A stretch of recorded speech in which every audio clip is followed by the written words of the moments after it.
Congo TV, Yabana Kishasa, oh Shilo, Mwana Kakol. C'est la seule chaîne au côté de la Yango yo big. Dans le bien la chaîne Big Congo TV. Wow. Avec les deux jumeaux. Banaki. Oui. Pour s'abonner massivement. Pour chambre savon, pour s'abonner. Pour côté la chaîne Oyo. Pour mettre kaka Big Congo TV. Yabana Kishasa. Wow, Yabana ya Congo pe ya moi. Ya awa na kati ya Big TV yo sala ba vantité. Ndenge balobaka na français, l'amour c'est une cycle de Kurungongo. Toi connais moi connais toi nous connaissons. Ezali kamba if na if off na off. C'est entre nous entre parenthèses. Il tchera, il tcheri, elie biloba na kin, elie biso. Alors bibi tout palanganete. Pour s'abonner seulement les seuls rebêtes à Big Congo TV. Oui. Donc biloba ko kumana bilongi zawa. Les seuls rebêtes mingi ezate Congo mobimba boyebi les deux jumeaux. Toza pena tata moko mama moko bakoko différent. Koko mwasi koko mbana yebite bino mo luka banani. Oui, Zabiso. Ce que Zabiso te. Bon, si les biso. C'est le temps. Ah, na big. On considère trouver avec les deux jumeaux. Oh, wow. Numéro de téléphone 084 21 61 961. Les deux jumeaux. Bangoulou mi parle. Ya. Biso les agaramo moko. Yé moi il y a 3 mois. Amérissimi. Oui. Moi na le la ingé. Pour les mois de changer. Moi na comme vibrer le téléphone. Au coup de moi na fait tout. Ndeta soki moi na dominer l'hôpital cinquantenaire. Docteur a lobby au Kanga bangote. A fait les biso lettre transfert. Botu na biso batindi biso wapi. Na botour. Toza wa moi na la na botour. Toyebi te basali ya Android au double SIM.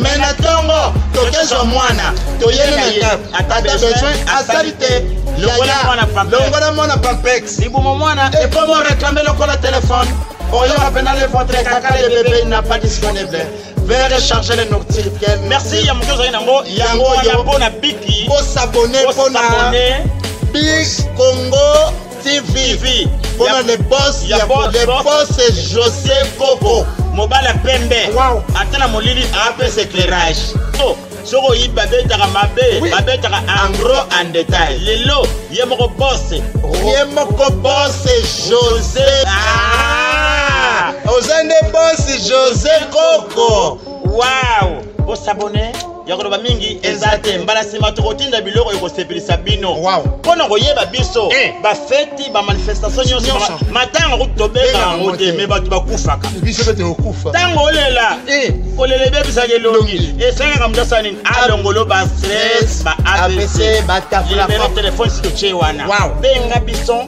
na nzele numéro yemoko chaîne yoyo. Big Congo TV. Oh, banaki. Wow. Yakoloba mingi ezate. Tokobana. Bye bye. Mbote Nabino Balandia. Big Congo Télévision. C'est bien votre bien-aimé JKN, autrement dit, José Coco Nimangudi, le Wazalendo. Nana plaisir ya mingi pona kosala émission ya lelo oyo tobengango magazine ya Big Congo Télévision. Mais yambo pona kobanda na bomeseno il faut nazongisa matondo mingi pa ya mokonzi na biso Yoshua Masia oyo tango nyonso nalobaka azali maître ya circonstance pe maître ya temps pambate vina biso bomoi na biso esimbami na maboko ya Yesu Masia yende gérant ya bomoi na biso yango tango nyonso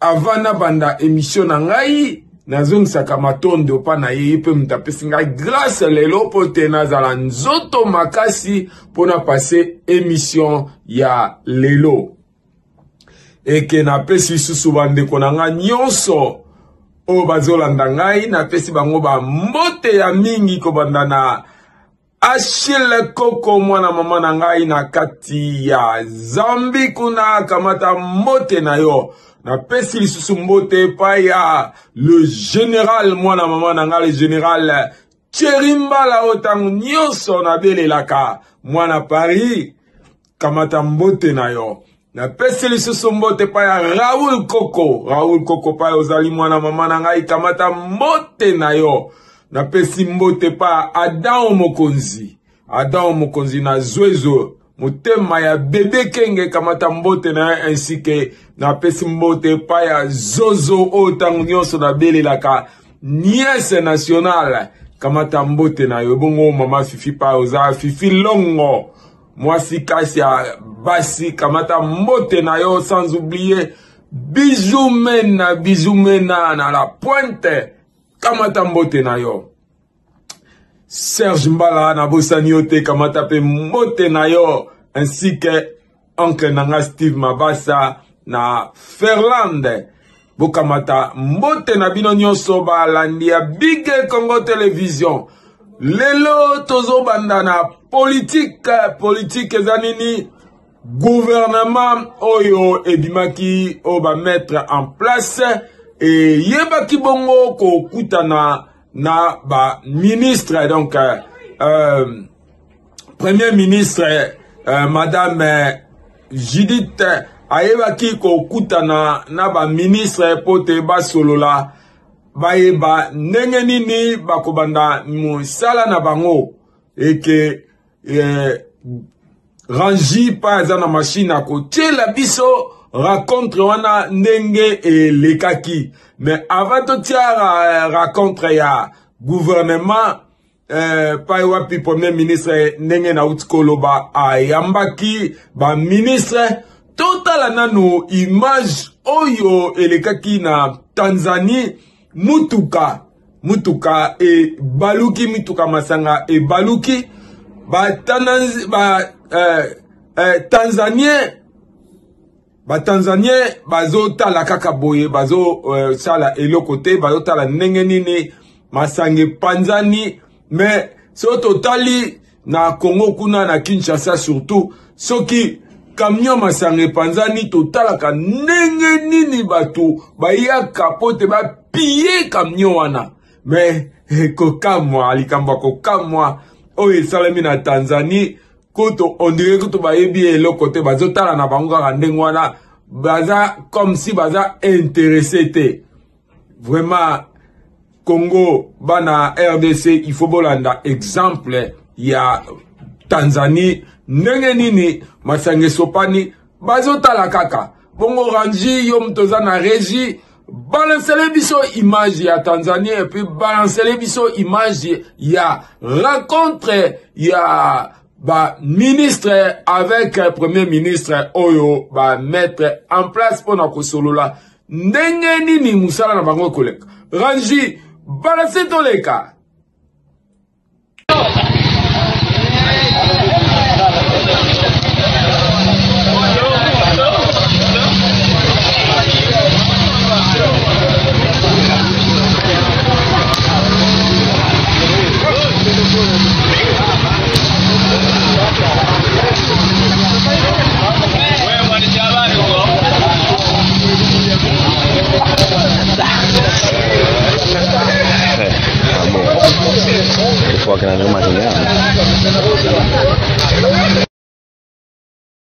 C'était une première réunion de prise de contact depuis la sortie du gouvernement, comme il est des coutumes, une réunion informelle où la Première ministre a eu l'occasion de saluer et de féliciter les membres du gouvernement qui ont été désignés, qui ont donc reçu la confiance du président de la République et sa confiance pour discuter cette fois-ci de ce que nous devons faire en attendant l'investiture.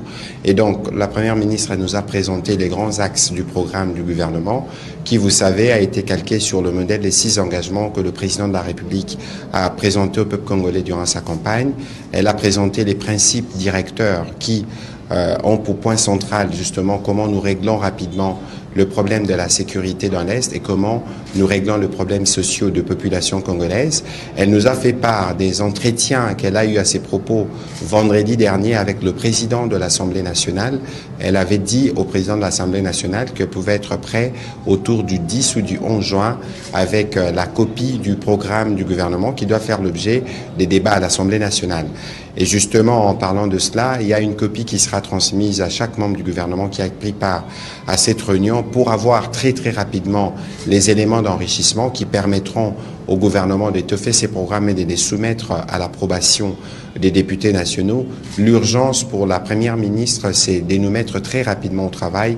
Elle a recommandé aux membres du gouvernement d'observer un certain nombre de règles. C'est peut-être pas l'occasion de revenir dessus, mais elle a beaucoup insisté sur la nécessité pour nous de travailler en équipe, dans la discipline, de nous assurer d'être efficaces et disponibles à l'œuvre de la République et du peuple congolais. Voilà, en résumé, ce qu'a été la première réunion de change avec la Première ministre, qui s'est terminée évidemment par une photo de famille et par un petit moment d'échange entre les collègues, parce qu'il faut aussi faire connaissance pour nous, en guillemets, les reconduits, avec ceux qui sont venus pour nous assurer que nous commençons déjà à construire cette équipe, cette unité dans l'équipe qui doit défendre les intérêts du peuple congolais. Likambo ya kokamwa na bureau ya Pepe Mboso bandeko bakotikaka na kati ya bureau batala boye ndeke oyo babengaka ibu boye bino moko biso ba africain pona biso ibu azali synonyme ya ndoki. Alors bakendaki bakoti na kati ya bureau batala boye bamoni ibu kokamwa penza makasi bakangi ibu wana bongo tolanda ndenge nini bandeko na biso bamonaki ibu na bureau ya Pepe Mboso ndenge nini agissement na bango ezalaki. Bongo à part image oyo tokotia ya ndeke oyo bazwi na kati ya bureau ya Pepe Mboso, tolanda lisusu arrivé ya Pepe Mboso oyo azali bongo deuxième vice-président ya Assemblée nationale. Bongo tokomona ndenge nini sécurité ezalaki makasi na koya ya bureau ya Pepe Mboso. Pepe Mboso oyo azali bongo député national azalaki lisusu na législative oyo elekaki azalaki président ya Assemblée nationale. Sikoyo akomi deuxième vice-président ya Assemblée nationale. Tolanda nanu kokoma na ye na palais du peuple yoka sécurité mama na mobange ya sécurité. Tolanda rangi balancele biso toleka nzela.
Sikoyo Torolobela, ba voyage, il y a président de la République, Félix Antoine Tshisekedi. Batubaloba ke président a voyagé à mingi, mais ce to lande bien, ba voyage wana et comme ko apporte les biso ba bénéfice et belé dans le sens que to moni biso moko se totali sur le plan, il y a guerre de l'Est. Il y a Congo, oyo paiwapi Congo ezalaki vraiment na ezalaki attaqué binomo boyebi toko kozanga koyeba ngote attaqué par le Rwanda o ezalaki bongo dirigé par Paul Kagame et que le lenge président a tamboli tomoni sikoyo président Kagame a commis vraiment frustré na ndenge nini soto landi ba sorti ne belé azako loba ndenge nini Félix Tshisekedi a réussir ko convaincre batu atangi EAC atangi SADC vraiment atangi sous minele na banzi na émission na biso mususu soki bozoko se rappeler na lobaki lo lenge nini Kagame azo funda ba minere ekotaka na Rwanda ba minere ekotaka na Rwanda efandaka na Rwanda te atangi bamboka oyo ba minere wana ekendaka bongo alobaki nini bisusu alobi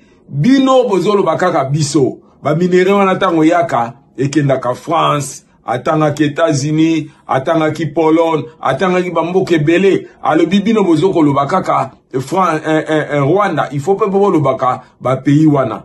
Soki to landi ba dire il y a président Oyo agressé RDC to moni soki to landi sur le plan ba victime et ça génocide un jour pour na éviter pourquoi RDC ezo tardé pour porter plainte na l'AE concernant génocide il y a RDC. Bongo tozolo bake ba visite y a président Félix Antoine Tshisekedi et portele biloko et belé tozomona malembe ba bénéfice nango ezomonana. Soki na lobili kam oyo na nisuko parler visite oyo président asalaki dernièrement na France to monike to lobelaki to bato ba lobelaki likamu ya métro na kati ya ville Kinshasa. Yango rangi akotiela biso élément oyo pai wapi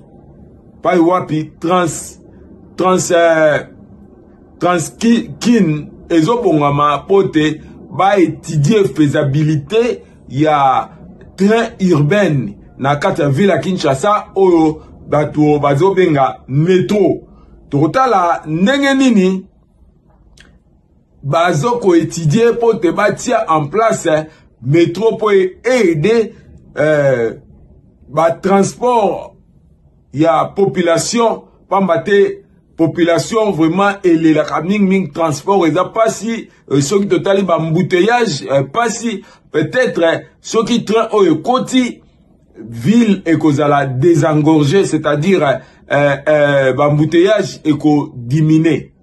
Yango wana rangi otie la biso élément oyo ndenge nini ba équipe oyo ekitaki sur terrain pona koyeba ndenge nini ya kosala pote ba réaliser nini ya train na kati ya ville ya Kinshasa. Bongo rangi tie la biso lisusu quand ya Kivu ba déplacer moto pelaki to ebite soki batiaki moto soki moto pelaki ndenge nini tolanda rangi balancele biso ba elema wana toleka. Ce MOU intervient après la visite du président Tshisekedi en France en avril dernier. C'est alors qu'un accord avait été signé entre le groupe AFC et Transconnexion Congo, société chargée de réaliser les études techniques, financières et de rechercher les financements du projet Metrokin. Il s'agit de développer un système de transport sur rail en 4 phases dans Kinshasa. La première consiste à construire un tronçon de 25 km entre la gare centrale de Kinshasa et l'aéroport international de Ndjili. C'est donc une modernisation complète du chemin de fer existant. Avec l'arrivée d'Alstom, le projet franchit ainsi une étape importante à un moment crucial où les conceptions techniques détaillées sont en cours de finalisation.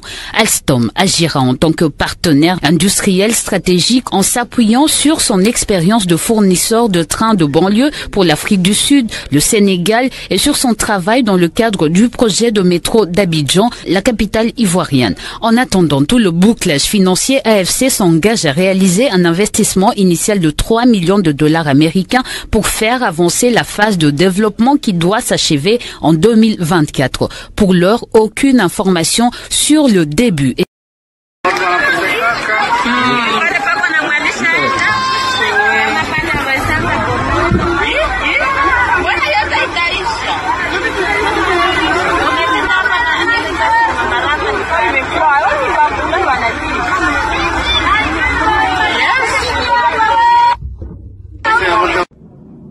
Pona ko sukisa émission na biso rangi arotie la biso seria ba élément ebele tozanango comme ça poto boucler magazine ya lelo. Autrement élément pona devoir de mémoire nenge Afdel akotaki na kati ya Congo ndenge nini makambo elekaki ndenge ayaki na ba étranger tomonaki tozaki na ministre ya affaires étrangères oyo azalaki bongo rwandais tango Laurent Désiré Kabila a décidé bakanga bango nyonso bakimikimi tomona susu élément mususu oyo eza bongo ya insécurité ndenge etondi na ville ya Kinshasa tomona ndeko ndenga ko expliquer biso nini elekaki na butu ya lobi na kati ya ville ya Kinshasa pona kosukisa lisusu na sengi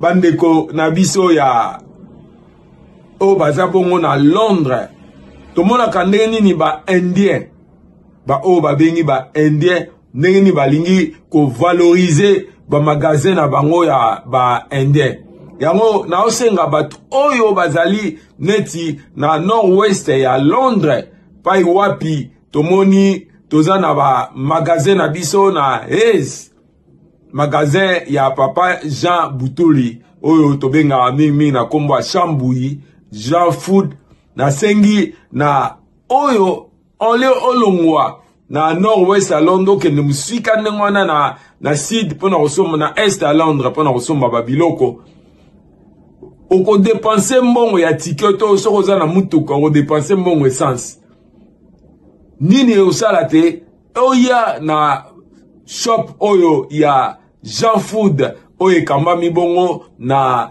ndeko na biso Chambouyi somba biloko pote ndeko na biso akende liboso to abongo na shop lisusu ya mama Nathalie kaka na Hayes wana asalaka nyonso soko ke okuta nyonso ezali atongaka pe yango wana na sengi na batu nyonso baza na Anslo batu baza na Hayes batu baza na Axbridge batu baza na Wembley Feltham Twickenham ba place nyonso wana boluka na ba Southall bokoko benga numéro na biso toko guide bino pona boke na shop ya Jean Food na shop ya Mama Nathalie na kati ya Ace pona kosukisa lisusu tolobi na rangi oyo bongaza na masene a balancele biso elema oyo ngai oya bino JKN na pesi bino suba au revoir na caméra tozana Kamel Mambu Tamatali la paix.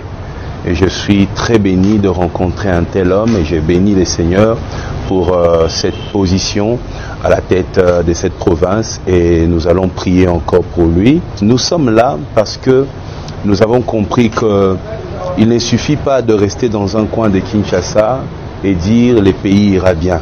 Il faut descendre sur le terrain, aller à la rencontre de populations et apporter ce que nous pouvons apporter. Et pour ce samedi, j'apporte mon art pour le public, pour le peuple, pour l'église, pour les médecins, les enfants, les étudiants de cette province. Nous allons célébrer les Seigneurs ensemble pour que la paix règne en ces lieux et que l'Éternel accomplisse tout ce qu'il a promis pour cette province. Et je suis heureux d'être là.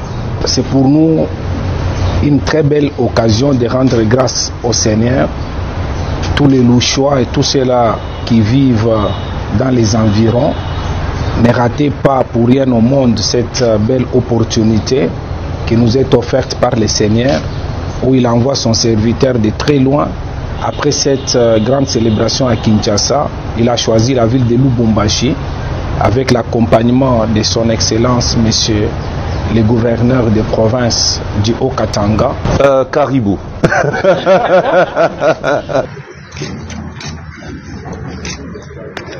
Message portant clarification de la situation ayant trait aux documents intentionnellement postés sur la situation du journaliste Israël Mutombo par deux faux journalistes.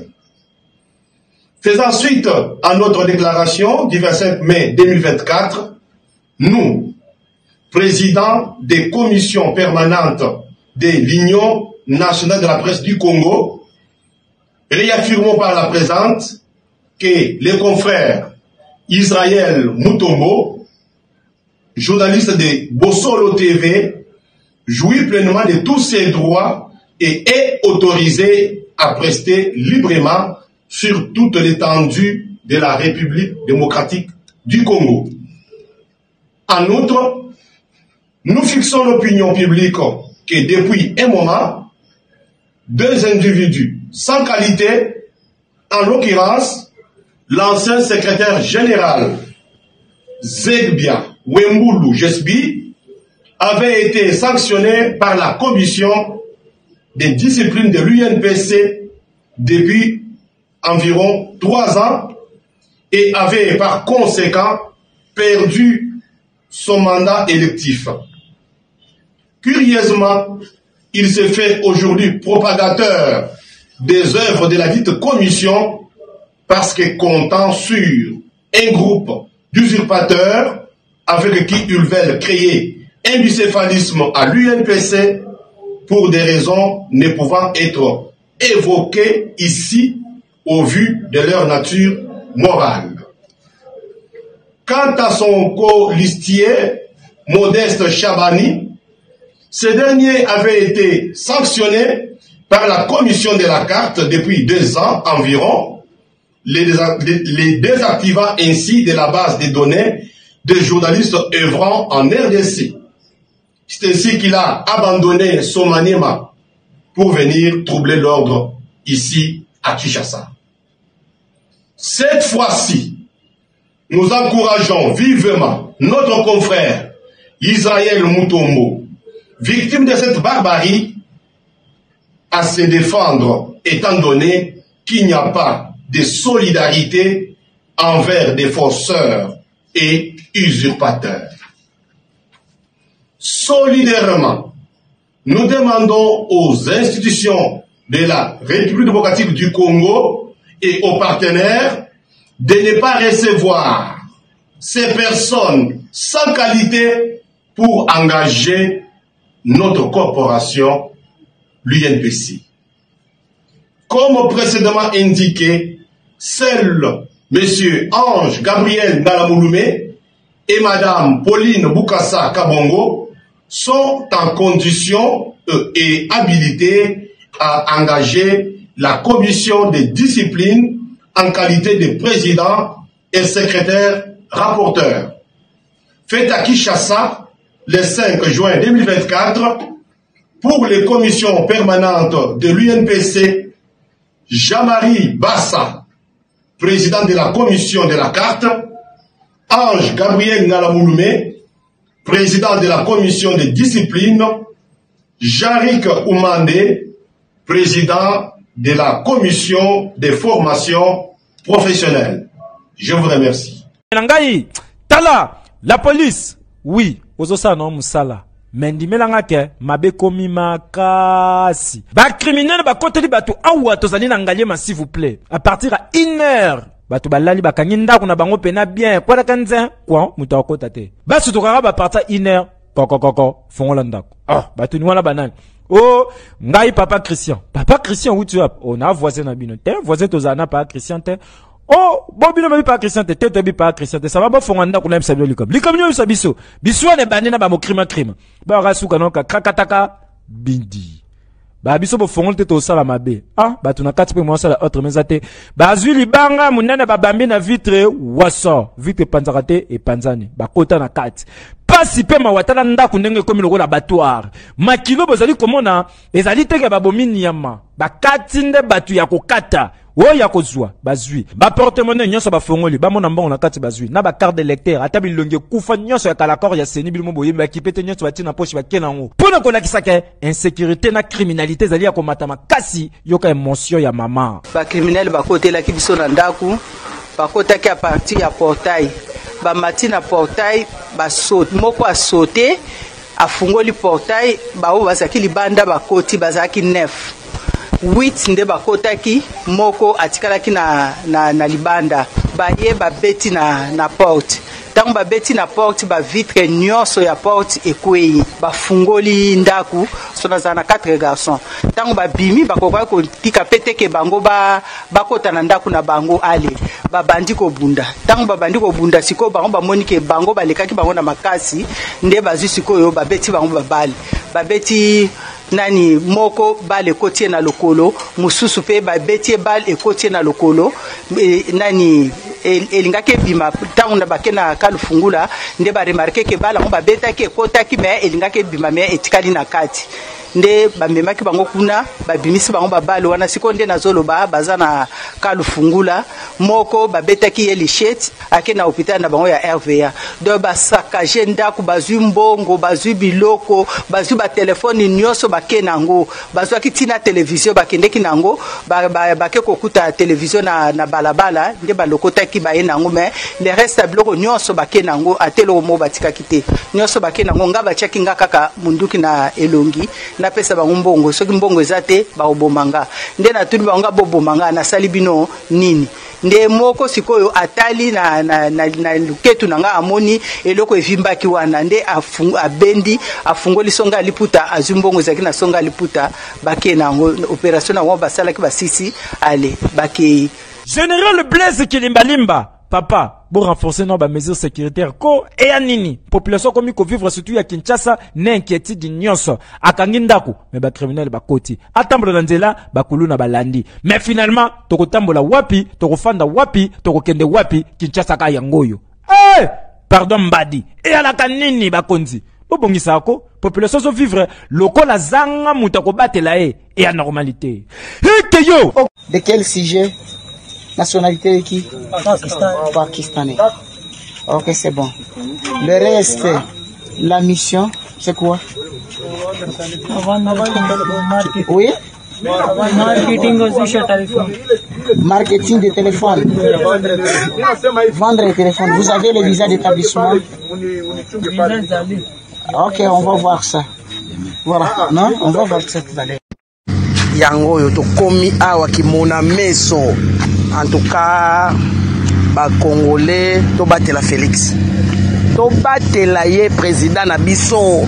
ya motema malamu tobatela ye tobatela président na biso toza awa vraiment